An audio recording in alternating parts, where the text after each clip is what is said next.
다음은 93쪽입니다. 전두환 정부와 6월 민주 항쟁.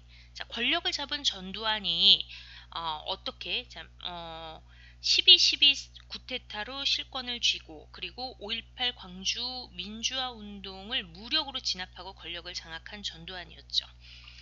자, 전두환은 그 이후 뭐를 할까요? 민주화 운동을 폭력적으로 진압한 신군부는 자, 먼저 언론사를 통폐합합니다.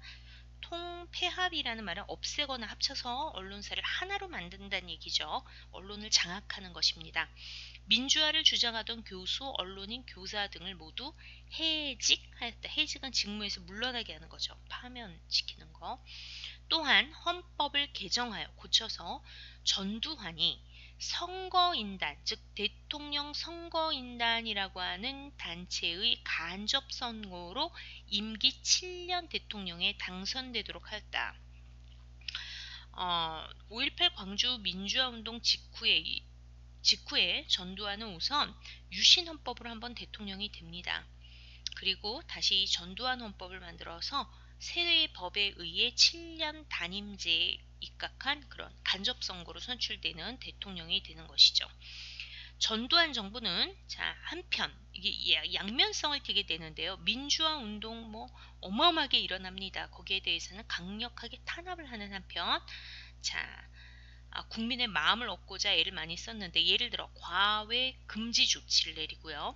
중고등학교 두발과 교복을 자유화시키고요.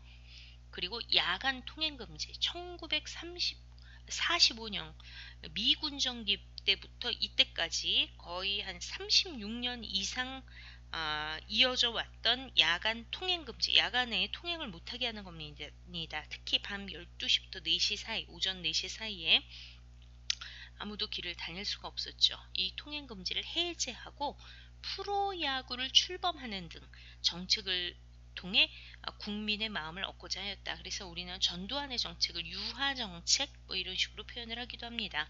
1987년 대통령 선거를 앞두고 자 이제 임기 7년이 끝났습니다. 대통령 선거를 앞두고 대통령 선거가 당연히 간접 선거이기 때문에 노태우가 대통령이 될 확률은 100%였습니다. 야당과 학생 그리고 시민은 대통령을 국민이 직접 뽑겠다고 하는 직선제 개헌을 요구하는 시위를 벌였다. 자, 이때 시위에 불을 붙인 죽음이 있었습니다. 바로 6월 10일에 박종철이라고 하는 서울대 학생이 사망하는 사건이 일어나게 되죠. 그런데 국과수에 있었던 법의학자가 이 박종철의 사망을 두고 이게 고문을 심하게 해서 죽음에 이른 그런 사망이다라고 하는 사실을 폭로를 하게 됩니다. 이 박정철 고문 치사 사건의 은폐, 그걸 감추려고 했던 거. 탁 하고 치니 억하고 죽었다라고 이제 정부에서는 발표를 했었죠. 그 은폐를 규탄하고 개헌을 요구하는 대규모 집회가 전국에서 동시에 열렸는데 이것을 6월 민주항쟁이라고 부릅니다. 전국적으로 민주화 운동을 요구하는 시위가 계속되자 정부와 여당은 이에 굴복하여 대통령 직선제를 수용하였습니다. 대통령 직선제, 국민의 뜻에 따라 대통령을 직선으로 뽑겠다라고 발표한 것을 6.29 민주화 선언이라고 합니다. 자, 여기 6월 민주항쟁하고 관련지어 대통령 직선제 그리고 박종철이라는 이름, 이걸 6.29 민주화 선언이라고 부른다. 6월 민주항쟁이라고 부른다. 6.29 선언 이런 것들이 전부 다 같은 요 사건하고 사건에 해당되는 키워드들이라는 걸 알아두면 되겠습니다. 박종철 추모제, 민주화 운동을 하다가 체포된 박종철이 1987년 1월 경찰의 고문으로 사망하였다. 처음에는 경찰이 이 사실을 숨겼지만 진실이 세상에 알려지면서 6월 민주항쟁의 촉발제가 되었다. 자, 6월 민주항쟁 여기 나와 있고요. 6.29 민주화 선언.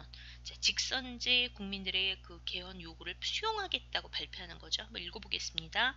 첫째, 대통령 직선제로 개헌하고 1988년 2월 평화적으로 정부를 이양한다.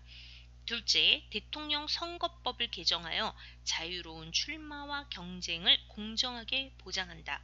셋째, 모든 시국 관련 사범을 석방한다. 여섯째, 지방자치, 대학의 자유화와 교육 자치를 조속히 실현한다.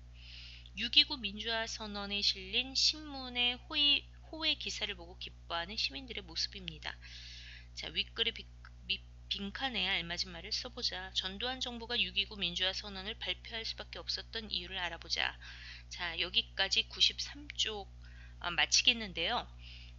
민주화운동 기념사업회에서 이제 당시의 어떤 그 기록 영상을 가지고 만든 5.18 광주 민중항쟁 그리고 6월 민주항쟁에 관한 영상을 올려드리도록 하겠습니다. 그 영상만 봐도 이 두 가지에 대해서 여러분들이 충분히 잘 이해할 수 있으실 것이라고 생각합니다. 자, 전두환 정부가 6.29 민주화 선언을 발표할 수밖에 없었던 이유. 자, 뭘까요? 네, 바로 다음 해인 88년이